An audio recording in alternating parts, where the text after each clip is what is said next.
নমস্কার বন্ধুরা, আমি ঝুমা। ঝুমাস কিচেনে তোমাদের সবাইকে স্বাগত। আশা করি বন্ধুরা তোমরা প্রত্যেকেই ভালো আছো এবং সুস্থ আছো। আজকে আমি তোমাদের সাথে রেসিপি শেয়ার করব হানি চিলি কলিফ্লাওয়ার। দেখো, সবসময় ফুলকপির রেসিপি কিন্তু আমাদের একঘেয়ে ভালো লাগে না। এবার ভাবলাম আমি হানি দিয়ে এই চিলি কলিফ্লাওয়ারটা করব। দেখবে বাচ্চারা কিন্তু ভীষণ পছন্দ করবে, যেহেতু একটু মিষ্টি মিষ্টি থাকবে। এবার দেখো, সবার প্রথমে আমি একটা ফুলকপি নিয়েছি। ফুলকপিটাকে ভালো করে কেটে নেব, ছোট ছোট করে পিস করব। এটা বড় বড় না কেটে ছোট ছোট করলে দেখবে ফ্রাইটা ভালো হবে। এবার আমি ছোট ছোট করে কেটে নিলাম।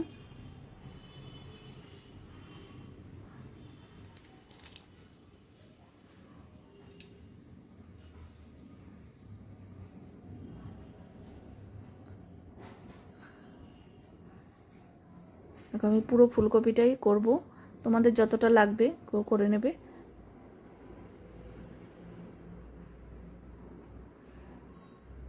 এবার দেখো, সব ফুলকপি আমার কাটা হয়ে গেছে। এবার ভালো করে গরম জলে আমি ধুয়ে নিয়েছি। এটা কিন্তু আগে থেকে সেদ্ধ করব না, তাহলে ভাজতে খুবই অসুবিধা হয়, লেগে যাবে। এবার নুন দিয়ে দিলাম হাফ চামচ, হলুদের গুঁড়ো হাফ চামচ, কাশ্মীরি লঙ্কার গুঁড়ো হাফ চামচ,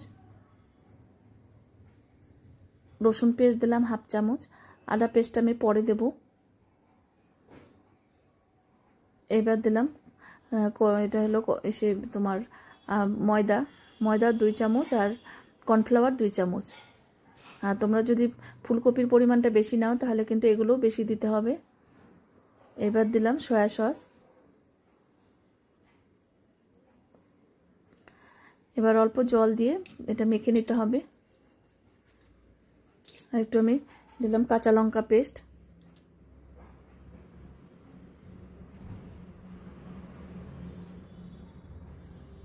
এটা 10 মিনিটের রেস্টে রাখবো, তাহলে দেখবে ফুলকপিটা খুব নরম হয়ে থাকবে আর নুন হলুদ মশলা সব কিছু ঢুকে যাবে।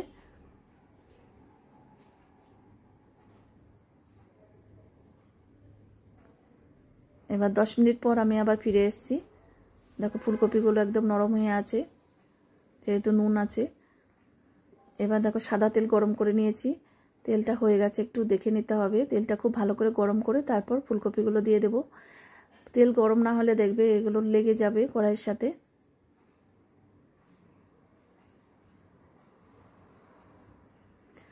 দেখো, আমার ভাজা হয়ে গেছে, লাল লাল করে ভেজে নিয়েছি।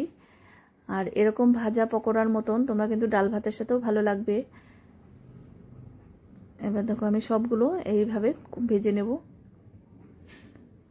আমি অল্পই দেখালাম, সবগুলো দেখাতে গেলে ভিডিও অনেক লম্বা হয়ে যাবে। এবার ভাজা হয়ে গেছে। দেখো, তেলটা কিন্তু আমি অনেকটাই তুলে নিয়েছি, আর অল্প তেলেই আমি করছি। তোমরা চাইলে একটু বেশি তেল দিয়ে দেবে। এবার একটা মিডিয়াম সাইজের আমার পেঁয়াজ কেটে নিয়েছি ডুমো ডুমো করে, আর ক্যাপসিকাম একটা কেটে নিয়েছি ডুমো ডুমো করে।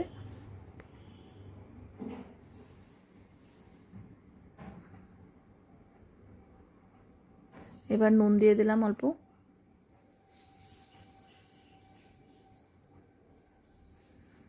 এবার দেখো, ফুলকপিগুলো সবগুলো আমি ভেজে নিয়েছি।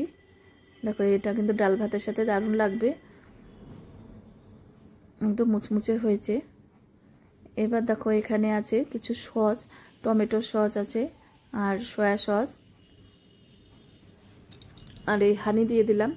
এই হানি দেওয়ার জন্য কিন্তু খুবই সুন্দর হয়, টেস্টি আর মিষ্টি মিষ্টি হয়। বাচ্চারা ভীষণ পছন্দ করে এই রান্নাটা। এবার দেখো, পেঁয়াজ আর ক্যাপসিকাম কিন্তু ভাজা হয়ে গেছে, খুব বেশি ভাজার কিন্তু দরকার নেই। এইবার দিলাম আমি আদা পেস্ট, যেহেতু পাতলা আছে 2 চামচ দিয়ে দিলাম। আর দিলাম রসুন পেস্ট হাফ চামচ, কাঁচা লঙ্কা কুচি দিলাম 2টো। এবার আর একটু একটু ভেজে নেব।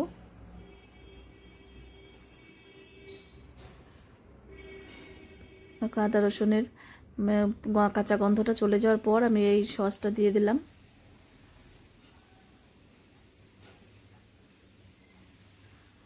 এবার ফুলকপি দিয়ে দিলাম।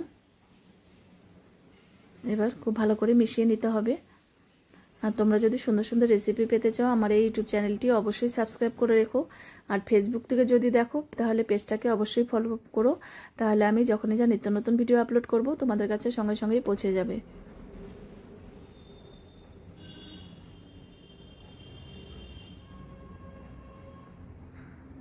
দেখো কত সুন্দর লাগছে চিলি ফুলকপি।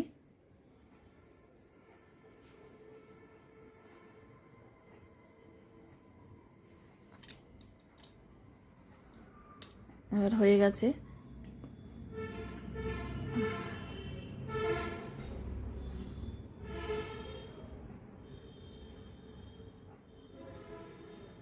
দেখো তোমাদের কাছে রেসিপিটা কীরকম লাগলো অবশ্যই আমাকে জানিও।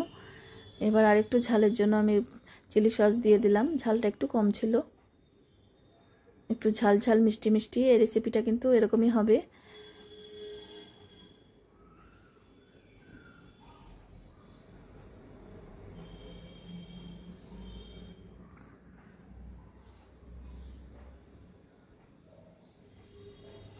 আর এটা কিন্তু কোনো জুসি জুসি হবে না, একদম ড্রাই। এবার আমি নামিয়ে সার্ভ করে দেব।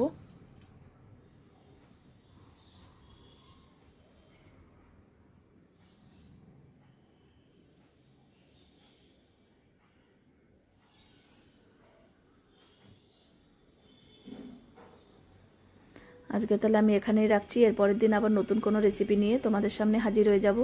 তোমরা সবাই সুস্থ থেকো, ভালো থেকো। টাটা বন্ধুরা।